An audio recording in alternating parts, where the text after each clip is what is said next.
കുറച്ചധികം നാളുകളായിട്ട് നമ്മുടെ കേരളത്തിൽ ഡ്രഗ്സിന്റെ ഉപയോഗം വളരെ കൂടുതലാണ്. കൊച്ചു കുട്ടികൾ മുതൽ മുതിർന്നവർ വരെ ഇതിന്റെ പിടിയിലാണ് എന്നതാണ് ഞെട്ടിക്കുന്ന ഒരു വസ്തുത എന്ന് പറയുന്നത്. ഇതിനെതിരെ അവയർനെസ് കൊടുക്കാൻ നമ്മുടെ ഗവൺമെന്റും പോലീസുകാരും ശ്രമിക്കുന്നുണ്ട്. എന്നിട്ടും കേസുകളുടെ എണ്ണം ദിനംപ്രതി ഇങ്ങനെ കൂടി വരികയാണ്. ഇന്ന് പലരും ഡ്രഗ്സ് യൂസ് ആക്കുന്നത് എന്തോ വലിയ മാസ് കാര്യം ചെയ്ത പോലെയാണ്. പക്ഷെ അറിയാൻ ചോട്ടെ, എന്ത് മാസമാണ് ഈ ഡ്രഗ്സ് യൂസ് ആക്കുന്നതിനകത്ത് ഉള്ളത്? നിങ്ങളുടെ ജീവിതം നിങ്ങൾ സ്വയം ഇല്ലാതാക്കുകയല്ല ചെയ്യുന്നത്. സാധാരണ കാണുന്ന പോലെ കൊക്കൈനോ ഹെറോയിനോ പോലുള്ള ഡ്രഗ്സ് അല്ല. ഇപ്പോൾ ഏറ്റവും പോപ്പുലർ ആയിട്ടുള്ള ഡ്രഗ് ആണ് MDMA, 3,4 methyl മെത്തഫിറ്റാമിൻ എന്ന MDMA. എന്താണ് MDMA? അത് ഏത് തരത്തിലാണ് നമ്മുടെ ശരീരത്തെ ബാധിക്കുന്നത്? എന്തുകൊണ്ടാണ് ആളുകൾക്ക് ഇത്ര താല്പര്യം? പിന്നീട് ഇതിന്റെ ശാസ്ത്രീയ വശം കൂടി നമുക്ക് ഈ വീഡിയോയിൽ നോക്കാം. 3,4 മെത്തഫിറ്റാമിൻ എന്ന് പറയുന്ന സാധനം കെമിക്കലി സിന്തസൈസ് ചെയ്തെടുത്തുള്ള ഒരു ഡ്രഗ് ആണ്. ഈ കെമിക്കലി സിന്തസൈസ് ചെയ്തെടുക്കുമ്പോൾ പൊതുവെ എല്ലാവരും പറഞ്ഞൊരു കാര്യമാണ്, ഇത് സിന്തറ്റിക് ഡ്രഗ് ആണ്, അതുകൊണ്ട് സൂക്ഷിക്കണമെന്നാണ്. ഇതെങ്ങനെയാണ് സിന്തസൈസ് ചെയ്യുന്നതെന്ന് നോക്കാം. മീഥൈൽ ഡയോക്സി ഫിഡിലെത്തിലിമി എന്ന് പറയുന്ന കെമിക്കലിലേക്ക് സബ്സ്റ്റിറ്റ്യൂട്ട് ചെയ്ത് ഒരു ആംഫിറ്റാമിൻ ഗ്രൂപ്പിനെ ആഡ് ആക്കുമ്പോഴാണ് ഈ പറയുന്ന MDMA എന്ന സാധനം ഉണ്ടായി കിട്ടുന്നത് നമുക്ക്. ഇത് ആദ്യകാലത്ത് എങ്ങനെ കണ്ടെത്തി, എന്തിനു കണ്ടെത്തി എന്ന് ചോദിച്ചു കഴിഞ്ഞാൽ, മെർക്ക് എന്ന് പറയുന്ന ഒരു ജർമ്മൻ കമ്പനി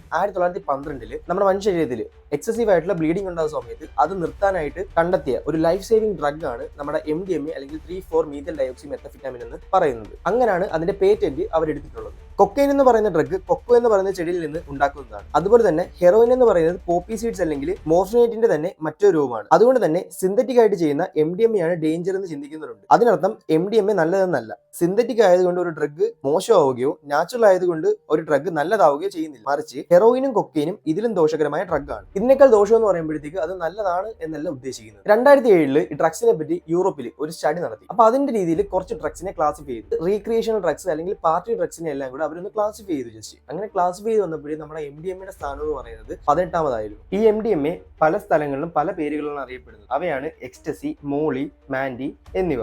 US ഇതിനെ മോളി എന്നും UK ഇതിനെ മാൻഡി എന്നിങ്ങനെയൊക്കെയാണ് അറിയപ്പെടുന്നത്. അപ്പൊ ഈ എക്സ്റ്റസി എന്ന് പേര് വരാൻ കാരണം എന്ന് പറയുന്നത് ഈ ഡ്രഗ് ഉപയോഗിക്കുമ്പോഴത്തേക്ക് വല്ലാത്തൊരു അനുഭൂതിയാണ് അത് ഉപയോഗിക്കുന്ന ആളുകൾക്ക് കിട്ടുന്നതെന്നാണ് പറയപ്പെടുന്നത്. അതുകൊണ്ടാണ് ഇതിന് എക്സ്റ്റസി എന്ന് പേര് വരാൻ ഒരു റീസൺ ആയിട്ടുള്ളത്. അപ്പോൾ ഈ എക്സ്റ്റസി എന്ന് പറയുമ്പോഴത്തേക്ക് നമ്മുടെ MDMA മാത്രം ഒരു കോമ്പൗണ്ട് ആയിരിക്കത്തില്ല. അതിലേക്ക് ഒന്നെങ്കിൽ കാഫീനോ അല്ലെങ്കിൽ ആംഫിറ്റാമിൻ ഗ്രൂപ്പോ അല്ലെങ്കിൽ മറ്റേതെങ്കിലും ഗ്രൂപ്പായിട്ട് കണക്ട് ചെയ്തിട്ടുള്ളൊരു മോളിക്യൂൾസ് ഒക്കെ ആയിട്ടുള്ള ഒരു MDMA ആയിരിക്കും കിട്ടുന്നത്. അത് ചെയ്യുന്നതെന്ന് വെച്ച് കഴിഞ്ഞാൽ കൂടുതൽ എഫക്റ്റ് ഉണ്ടാക്കാൻ വേണ്ടിയാണ് ഇങ്ങനൊരു സബ്സ്റ്റിറ്റ്യൂഷനും കാര്യങ്ങളൊക്കെ അതിന്റെ നിർമ്മാണ സമയത്ത് ചെയ്യുന്നത്. ഇപ്പൊ മോളി ആയാലും മാൻഡി ആയാലും പല തരത്തിലുള്ള ഗ്രൂപ്പുകളൊക്കെ മിക്സ് ചെയ്ത് എഫക്റ്റ് കൂട്ടിയ രീതിയിലായിരിക്കും ആളുകളിലേക്ക് സെയിൽ ചെയ്യുന്നത്. MDMA ഉപയോഗിക്കുമ്പോൾ എന്താണ് സംഭവിക്കുന്നത്? എല്ലാ മനുഷ്യരുടെയും വികാരങ്ങൾ നിയന്ത്രിക്കുന്നത് ബ്രെയിൻ ആണല്ലോ. അവിടാണ് നമുക്ക് സ്നേഹവും കരുണയും ഇമ്പതിയും എല്ലാം നമുക്ക് ഉണ്ടാവുന്നത്. അതുപോലെ തന്നെ തലച്ചോറിലെ കമ്മ്യൂണിക്കേഷൻ നടക്കുന്നത് അതിലെ ന്യൂറോണുകൾ ഉപയോഗിച്ചിട്ടാണ്. അപ്പോൾ ഈ സ്നേഹം, വിശപ്പ്, കരുണ ഇതൊക്കെ തീരുമാനിക്കുന്ന ഒരു ന്യൂറോ ട്രാൻസ്മിറ്റർ ഉണ്ട്. അപ്പോൾ ആ ഒരു ന്യൂറോ ട്രാൻസ്മിറ്ററിന്റെ പേരാണ് സെറോട്ടോണിൻ. അതിനോടൊപ്പം ന്യൂറെപ്പിനെഫ്രിൻ നിന്നും ഡോപ്പമിൻ എന്ന് പറയുന്ന 2 ന്യൂറോ ട്രാൻസ്മിറ്ററുകളുടെ ഉണ്ട്. അപ്പൊ നമ്മൾ ഈ പറഞ്ഞ ഈ 3 ന്യൂറോ ട്രാൻസ്മിറ്ററുകളെ കബളിപ്പിച്ചുകൊണ്ടാണ് MDMA ശരീരത്തിൽ പ്രവർത്തിക്കുന്നത്. നമ്മുടെ ന്യൂറോൺസിന്റെ ഇടയിൽ ചെറിയൊരു സ്പേസ് ഉണ്ട്. ആ സ്പേസിനെ പറയുന്ന പേരാണ് സിനാറ്റിക് ക്ലെഫ്. ഈ സിനാറ്റിക് ക്ലെഫിന്റെ അടുത്തേക്ക് എന്ത് ചെയ്യും? നമ്മുടെ സെറോട്ടോണിനെ കൊണ്ടുവെക്കുകയാണ് ശരിക്കും ഈ MDMA ചെയ്യുന്നത്. ഈ സെറോട്ടോണിൻ അവിടെ കൊണ്ടുവെക്കുക എന്ന് പറയുമ്പോഴത്തേക്ക് ഇതിനെ റീഅപ്ടേക്ക് ചെയ്യാനായിട്ട് അല്ലെങ്കിൽ അകത്തേക്ക് എടുക്കാനായിട്ട് ഈ ഇൻഹിബിറ്റ് ചെയ്യുന്നത് തടയും. അവിടെ ഇങ്ങനെ സംഭവിക്കുമ്പോൾ അവിടെയുള്ള റിസപ്റ്റേഴ്സുമായിട്ട് ഒരു ബൈൻഡ് ഉണ്ടാവും, ഒരു ബൈൻഡിങ് കൊളാബറേഷൻ ഉണ്ടാവും. അങ്ങനെ ഇത്രയും കാര്യങ്ങൾ കഴിയുമ്പോഴത്തേക്ക് ഈ MDMA ഉപയോഗിക്കുമ്പോൾ കിട്ടുന്ന ഒരു സുഖം അല്ലെങ്കിൽ അനുഭൂതി ഉണ്ടാവും എന്നാണ് പറയുന്നത് ശാസ്ത്രീയമായിട്ട്. അതുപോലെ തന്നെ ഡോപ്പമിനെയും നെപ്രിനെഫ്രിനെയും എല്ലാത്തിനെയും കൺട്രോൾ ചെയ്തിട്ടാണ് ഒരു ഫീലിംഗ് ഉണ്ടാക്കുന്നത്. ഏറ്റവും കൂടുതൽ ചെയ്യുന്നത് സെറോട്ടോണിൻ ആണ്. ഈ ഡ്രഗ് ഉപയോഗിച്ച് 30 മുതൽ 45 മിനിറ്റുകളിൽ തന്നെ നമ്മുടെ ശരീരത്തിൽ എന്തോ അത് ആക്റ്റീവായി തുടങ്ങും. അങ്ങനെ അത് ബ്രെയിനിൽ എത്തുകയും അതിന്റെ പീക്കിലേക്ക് എത്തുകയും ചെയ്യുന്നു. അങ്ങനെ ഇതിന്റെ എഫക്ട് 6 മുതൽ 7 മണിക്കൂർ വരെയും ചില കേസുകളിൽ 8 മണിക്കൂർ വരെയും കാണാറുണ്ട്. അതിന്റെ ഒരു ആഫ്റ്റർ എഫക്ട് എന്ന് പറയുന്നത്. അപ്പൊ ഈ സമയത്ത് അത്ര ഒരു ഹൈ ഇലൂഷൻ സ്റ്റേറ്റിലാണെന്നാണ് പറയുന്നത്. അത് ഉപയോഗിച്ചാൽ അവരുടെ ഈ പ്രവൃത്തിയും എല്ലാം ഒരു സൈക്കോ മോട്ടർ റെസ്പോൺസ് പോലെ ആയിരിക്കും പ്രവർത്തിക്കും. ഒരു കാര്യമില്ലാതെ അവർ മസിലൊക്കെ മൂവ്മെന്റ് ചെയ്യുന്നത് അതുകൊണ്ടാണ്. പലപ്പോഴും ഈ DJ പാർട്ടികളിലോ അല്ലെങ്കിൽ ധ്യാന കേന്ദ്രങ്ങളിലൊക്കെ ഭയങ്കര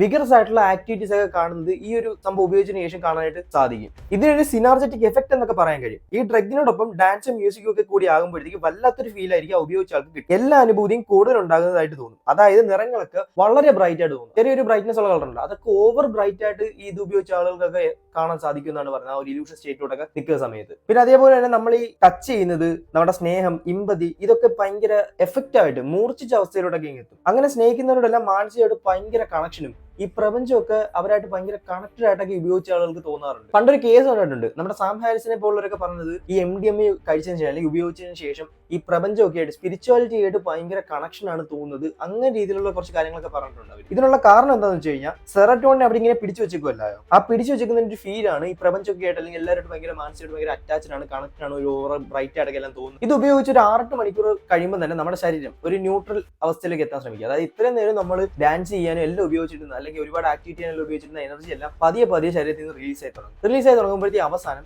ഒരു നനഞ്ഞ തുണി പോലെ എവിടെയെങ്കിലും കിടക്കുന്നതായിട്ടോ അല്ലെങ്കിൽ ബോധമില്ലാതെ കിടക്കുന്നതായിട്ടോ നമുക്ക് കാണാനായിട്ട് സാധിക്കും ഇത് ഉപയോഗിച്ച് ഒരു 2 ദിവസം കഴിയുമ്പോഴത്തേക്ക് ചിലർക്ക് സൂയിസൈഡ് ടെൻഡൻസി ഒക്കെ ഉണ്ടാകാനുള്ള സാധ്യത വളരെ കൂടുതലാണ്. 80കളിൽ യുഎസിലൊക്കെ ഇങ്ങനെയാണ് ഈ ഡ്രഗ് അത്രയും പോപ്പുലർ ആയത്. പക്ഷെ നമ്മുടെ നാട്ടിൽ ഇപ്പോഴാണ് ഇത്ര പോപ്പുലർ ആയിട്ട് MDMA എന്നൊക്കെ പറഞ്ഞ ഡ്രഗ് വരാണ്ട് ആളുകൾ ഒരുപാട് വിഗ്രസ് ആയിട്ട് രീതിയിൽ ഉപയോഗിക്കാനൊക്കെ തുടങ്ങിയത്. അപ്പോൾ നമ്മൾ നേരത്തെ പറഞ്ഞ പോലെ ഇതിന്റെ നിർമ്മാണം എന്ന് പറയുന്നത് ഒരു പ്രത്യേക പ്രോസസ് വഴിയൊക്കെയാണ്. അങ്ങനെ ആ പ്രോസസ് ചെയ്ത് നമുക്ക് അതിന്റെ ഒരു പ്രോഡക്റ്റ് ഇടത്തില്ല. അങ്ങനെ ഇടുന്ന MDMA എന്ന് പറയുന്നത് ഒരു ഓയിൽ രൂപത്തിലാണ്, കളർലെസ് ആയിട്ടുള്ള ഒരു ഓയിൽ രൂപത്തിലാണ്. ഈ ഓയിൽ എടുത്ത് നമ്മൾ വെള്ളത്തിൽ മിക്സ് ചെയ്ത് കലക്കാനായിട്ട് ശ്രമിച്ചു കഴിഞ്ഞാൽ ഒരിക്കലും അത് മിക്സ് ആവാതെ കിടക്കുന്നതായിട്ട് കാണാനായിട്ട് സാധിക്കും. അപ്പോൾ ഇത് ഉപയോഗിക്കാനായിട്ട് എന്ത് ചെയ്യും, ഒരു ഹൈഡ്രോക്ലോറൈഡ് സോൾട്ടിലോട്ട് മാറ്റും. അങ്ങനെയാണ് ഇത് ഉപയോഗിക്കുന്നത്. അപ്പോൾ അതിനെ ഒരു സോൾട്ട് രൂപത്തിലോട്ട് മാറ്റുമ്പോഴത്തേക്ക് ഒന്നെങ്കിൽ അതൊരു പഞ്ചസാര പോലെ ചില ക്രിസ്റ്റൽ രൂപത്തിലോ അല്ലെങ്കിൽ നമ്മുടെ അരിമാവ് പോലൊക്കെ ഒരു പൊടി രൂപത്തിലൊക്കെ മാറ്റിയെടുക്കാനായിട്ട് പറ്റും. ഇനി നമുക്ക് ഇത് ഉപയോഗിക്കുമ്പോഴത്തേക്ക് എന്തൊക്കെ എഫക്റ്റുകളാണ് അല്ലെങ്കിൽ സൈഡ് എഫക്റ്റുകളാണ് നമ്മുടെ ശരീരത്തിൽ ഉണ്ടാകുന്നത് നമുക്ക് നോക്കാം. ഫിസിയോളജിക്കൽ പരമായിട്ട് നോക്കുകയാണെന്നുണ്ടെങ്കിൽ പല്ല് കടിച്ചു പിടിക്കാനൊക്കെ തോന്നും. പിന്നെ അതേപോലെ ശരീരം നല്ല രീതിയിൽ വിയർക്കും. ശരീരത്തിന്റെ താപനില റെഗുലേറ്റ് ചെയ്യാൻ പറ്റാത്തത്ര കൂടും. അതുപോലെ തന്നെ ഉറക്കക്കുറവ്, വിശപ്പില്ലായ്മ, ഇതിന്റെ എഫക്ട് കഴിയുമ്പോഴത്തേക്ക് ഇതെല്ലാം ഒരുമിച്ച് ഇങ്ങ് വരും. പ്രധാനമായും MDMA വർക്ക് ചെയ്യുന്ന സമയത്ത് കോശത്തിനുള്ളിലേക്ക് അല്ലെങ്കിൽ സെൽസിലേക്ക് സോഡിയത്തിന്റെയും ക്ലോറിന്റെയും അയോൺസ് കോശത്തിന്റെ അകത്തേക്ക് എടുക്കുക അല്ലെങ്കിൽ സെൽസിന്റെ അകത്തേക്ക് പോവുകയും പുറത്തേക്ക് പൊട്ടാസ്യത്തെ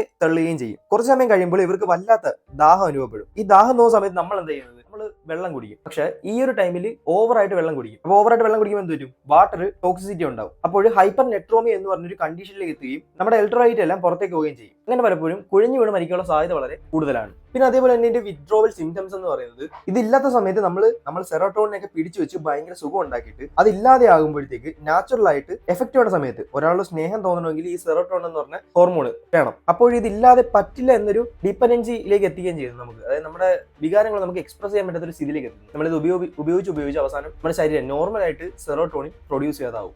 അപ്പൊ നേരത്തെ പറഞ്ഞ പോലെ UK 20 മെയിൻ ഡ്രഗ്സ് എടുത്ത് ക്ലാസിഫൈ ചെയ്തപ്പോഴേ 18ാമതാണ് ഈ MDMA എന്ന് പറഞ്ഞ ഡ്രഗിന്റെ സ്ഥാനം എന്ന് പറയുന്നത്. പിന്നെ അത് മാത്രമല്ല, ഇവിടെ MDMA എന്ന് പറഞ്ഞിട്ട് ടാബ്ലറ്റ് പലതിനകത്ത് ഒരു കോക്ടെയിൽ സെറ്റപ്പ് ആയിരിക്കും. കാരണം ഇതെല്ലാം ഒരു ഡ്രഗ് ട്രാഫിക് ചെയ്ത് കൊണ്ടുവരുന്നതാണല്ലോ. അപ്പോൾ മാക്സിമം എഫക്ട് കിട്ടാനായിട്ട് ഹെറോയിനും ടോക്സിക് ആയിട്ടുള്ള എല്ലാം കൂടി മിക്സ് ആക്കിയായിരിക്കും കൊടുക്കുന്നത്. പിന്നെ അതേപോലെ തന്നെ ഇതെല്ലാം നമ്മുടെ നിയമം ലംഘിച്ചും എല്ലാം ഉപയോഗിക്കാൻ പോകുമ്പോൾ ഒന്ന് മാത്രം ചിന്തിക്കുക, നിങ്ങളുടെ ജീവിതം ഇഞ്ചിഞ്ച ഇല്ലാതായിക്കൊണ്ടിരിക്കും. ജസ്റ്റ് നിങ്ങളുടെ ഫാമിലിയെ പറ്റിയും നിങ്ങളുടെ ജീവിതത്തെ പറ്റിയും ഒരു നിമിഷമെങ്കിലും ചിന്തിച്ചു നോക്കുക. അപ്പോൾ ഇന്നത്തെ നമ്മുടെ ഈ വീഡിയോ പറ്റി നിങ്ങളുടെ അഭിപ്രായങ്ങളും നിർദ്ദേശങ്ങളെല്ലാം കമന്റുകളായിട്ട് രേഖപ്പെടുത്തുക. വീഡിയോ ഇഷ്ടപ്പെട്ടാൽ ലൈക്ക് ചെയ്യുക. ഇതുപോലുള്ള കൂടുതൽ കണ്ടന്റുകൾക്കായിട്ട് നമ്മുടെ ചാനൽ സബ്സ്ക്രൈബ് ചെയ്യുക. അപ്പോൾ അടുത്ത വീഡിയോ ആയിട്ട് വരുന്നവരെ ബൈ.